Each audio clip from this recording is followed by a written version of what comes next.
Von gross bis klein, von jung bis alt. Lego begeistert seit über 90 Jahren Generationen auf der ganzen Welt. Gerade in der Region wird das Lego-Fieber immer wie grösser. Wie viele Leute da wirklich Interesse haben, das ist massiv. Es lässt Menschen in ihre eigene Welt eintauchen. Lego ist für mich ein Symbol von Kreativität. Und für gewisse Leute bedeutet Lego das Leben. Ich tue mir je nachdem schon fast Ferien zurückkrapseln, weil ich mehr hier investiere als in Ferien. Es gibt keinen Tag, wo ich nicht an Lego denke. Was fasziniert die Menschen aber so sehr an den kleinen Klötzchen? Und warum ist Lego längst nicht mehr nur bei Kindern beliebt? Finden wir es raus und tauchen ein in die Welt von Lego.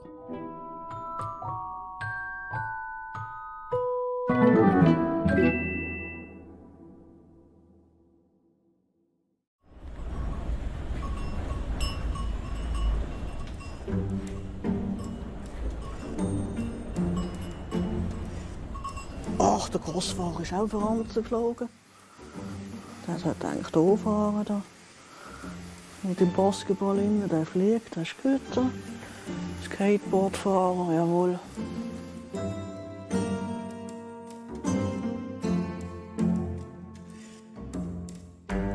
«70 Quadratmeter voller Lego» und mit drin Christine Cegone aus Lampenberg.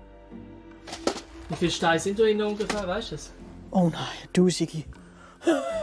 Keine Ahnung, sorry, da habe ich. Bis jetzt hat Christine ihre Lego-Welt geheim gehalten. Für Tele Basel macht sie zum ersten Mal die Türen auf.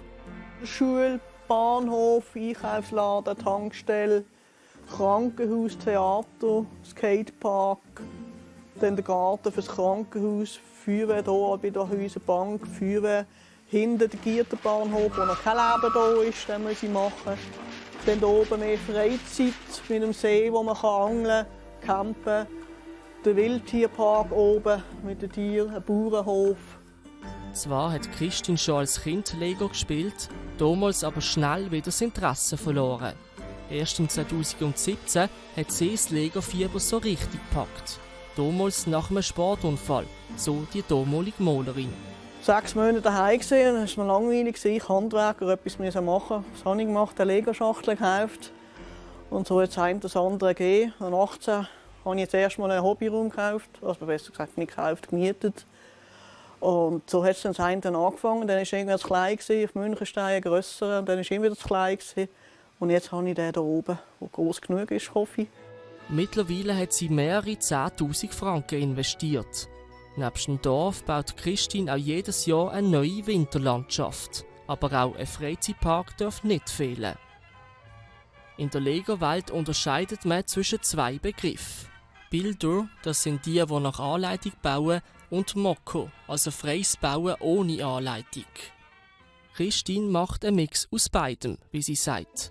Das ganze Konzept von ihrer Stadt sei aber aus purer Fantasie entstanden.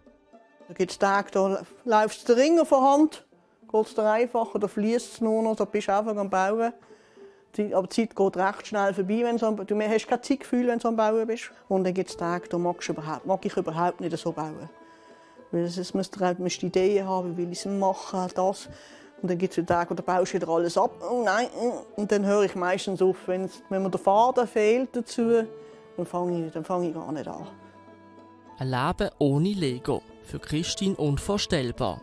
Die kleinen Steinchen sind der Ausgleich, der ruhige Pol in ihrem Alltag. Gerade in einer Welt, die immer digitaler wird. Ein Ausgleich, wo Christine nicht mehr darauf verzichten kann, wie sie sagt. Die Lampenbergerin ist nämlich BVB-Buschauffeurin. Ein Job, der immer wieder nervenaufreibend ist. Ich kann richtig abschalten bei dem, wenn ich fange, Klemmbausteine zusammensetzen, Lego zusammensetzen. Das ist für mich eine richtige Ablenkung zu dem ganzen Stress und Hektik, wo man eigentlich unterwegs auf der Straße heutzutage hat und sich konzentrieren muss und den Kopf voll hat.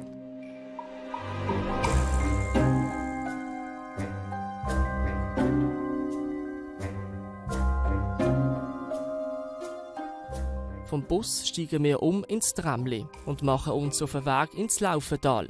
Zu einem Mann, der seit Kind von Tramli fasziniert ist. So sehr, dass er Dutzende Oldtimer-Tramli von der BVB und der Bersegbahn nachgebaut hat. Und zwar nur aus Lego. Wir haben hier ganz verschiedene Modelle. Oben sind einmal ein paar von den wirklich älteren Oldtimer, so aus den 1900er bis 1920er Jahren. Dann haben wir unten dran die bisschen neueren, so aus den 50er Jahren, Ende 40er Jahre und dann aus den 60er Jahren. Das ist ein spezielles Tram für mich, weil das bis 2016 im Einsatz war. Also ein Tram, das ich auch wirklich in der Kindheit noch gefahren bin. Tramli haben mich schon immer interessiert. Ich bin zu Muttens aufgewachsen am 14er Tram und die sind in meiner Kindheit immer vorne durchgefahren. Und ja, fast jeder Bub hat ja Interesse an Fahrzeugen und bei mir ist es einfach irgendwie ein bisschen stärker als bei anderen. Modelleisenbahnen und Lego haben Andreas schon immer fasziniert. Als der Primarlehrer während der Corona-Pandemie aber mehr Zeit hatte als sonst, hat ihn die Idee der Lego-Tramli nicht mehr losgelassen. Angefangen mit der Tante Schuki ist mittlerweile ein ganzes Museum entstanden. Ein Museum, wo am Andreas so schnell keinen nachmacht. Eine offizielle Bauanleitung gibt es nämlich nicht. Die einzige Orientierung sei ein Bauplan der BVB und ein Augenschein vor Ort, erklärt der Lego-Fanatiker. Anhand von diesen Plänen und diesen Fotos fange ich dann mal an auf einem Häuserpapier, wo genau der Lego-Raster drauf ist, also in 1:1, so wie ich es nachher baue, gewisse Skizzen machen. Da geht es nicht darum, dass ich das durchplane und nachher anhand von diesem baue, sondern einfach, dass ich mal weiss, wie lang wird es, wie hoch wird es und ein paar Details, die ich dann so ein bisschen plane. Und nachher überlege ich mal so ein bisschen, was brauche ich für Teile, welche Farben vor allem, und dann bestelle ich halt einmal, fange an zu bauen, dann fehlt noch das, dann bestelle ich wieder. Wer jetzt denkt, dass die Tramli einfach in der Vitrine rumstehen, der täuscht sich. Am Andreas seine Tramli können nämlich eigenständig fahren. Genau das sei aber eine Herausforderung, erklärt der Grelliger. Sie haben doch ein paar Kilo Gewicht. Oder? So ein paar Lego-Steine denkt man immer, das ist ganz leicht. Aber wenn ein Tram aus 4000 Teilen besteht, dann hat das doch ein paar Kilo Gewicht.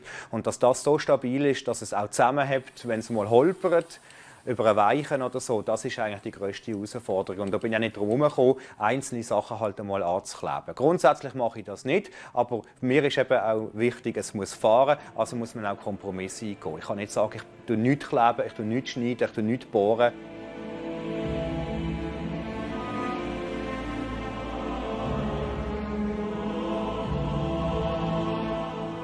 Unsere Reise geht weiter, und zwar zur Mittelerde von der Filmreihe Herr der Ringe. Tele Basel hat das Projekt Mittelerde schon im September besucht.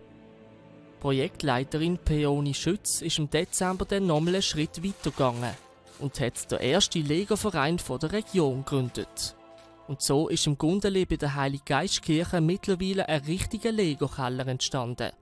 Dann war das Interesse recht gross, auch von den vielen erwachsenen Leuten, die gefunden haben, hey, komm, wir machen doch zusammen etwas. Und dann haben wir den Verein eigentlich so gegründet, um eben auch weiter zusammen zu bauen. Seither sei ein regelrechter Lego-Boom ausgebrochen, sagt Peony Schütz. Sie werde fast schon überhäuft mit Anfragen. Der Verein zählt mittlerweile auch schon knapp 20 Mitglieder und organisiert immer wieder Lego-Anlässe, wie beispielsweise ein Spielnachmittag für Pinkies. Aber auch an der Lego-Messe Luga in Luzern will der Verein in Zukunft teilnehmen. Wir sind überrascht, dass so viele erwachsene Leute das plötzlich toll finden oder mitmachen oder wiedergefunden haben. Ich weiss nicht, ob das ein Wiederding ist oder ob das einfach jeder in seinem Keller macht, wo es niemand zugibt. Lego wiederentdeckt haben auch Simon Richard und Evelyn Bülow. Die beiden Vorstandsmitglieder haben erst vor ein paar Jahren wieder zu Lego zurückgefunden und können mittlerweile nicht mehr darauf verzichten, wie sie sagen.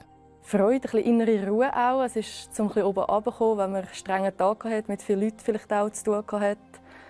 Und einfach zum ein bisschen oben runterkommen und beruhigen, aber gleich noch ein bisschen konzentrieren, nicht nichts machen. Die Kreativität, die man ausleben kann. Man kann irgendetwas halt dreidimensionales bauen und ja, halt relativ einfach. Man kann es wieder auseinandernehmen. Also ideales Werkzeug sozusagen. Evelyn, kannst du mit dir auch noch sortieren? Die sind auch noch so eine... Ja. Ist auch noch ein bisschen chaotisch. Ja. Ein Ort, wo man unter Gleichgesinnten in eine völlig eigene Welt eintauchen kann. So einen hat sich die Peony Schütz schon lange gewünscht.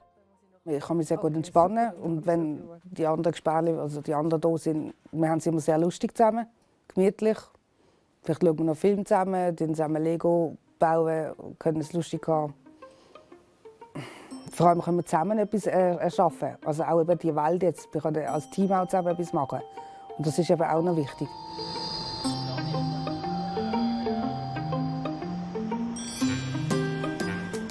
Aha, dann nimmst du so einen Ninjago-Häppchen vielleicht. Ja.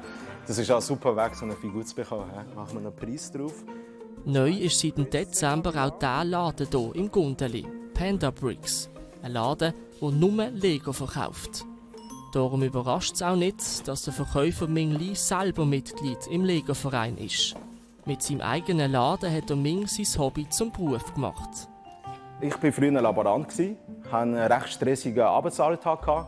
Und dort habe ich gemerkt, hey, nach dem Feierabend mache ich ein Lego-Set auf, ich baue es auf, dann bin ich innerhalb von Sekunden entspannt. Oder?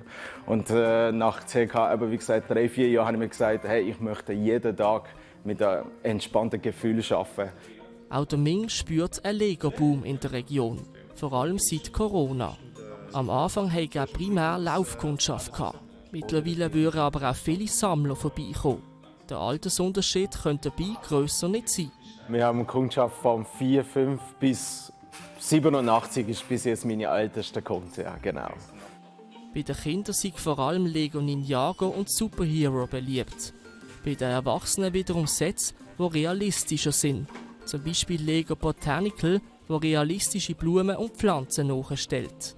Mit Abstand am beliebtesten sei aber Star Wars, sagt der Ming. Um sich von der Konkurrenz abzuheben, verkauft er aber nicht nur Lego-Sets, sondern auch einzelne Lego-Figuren und Teile. Ein Konzept, das es in der Region laut Ming nur bei ihm gäbe. Unser Fokus ist definitiv Kundenberatung und gebrauchte Occasion-Sachen und Sachen, die Lego nicht mehr produzieren. Und die Sets, die Lego nicht mehr produzieren, bekommen wir natürlich nicht mehr an einem normalen Kaufhaus. Lego im Beruf, Lego in der Freizeit. Genug hat der Ming von Lego trotzdem nie. Ich habe ehrlich gesagt nie genug Lego gesehen.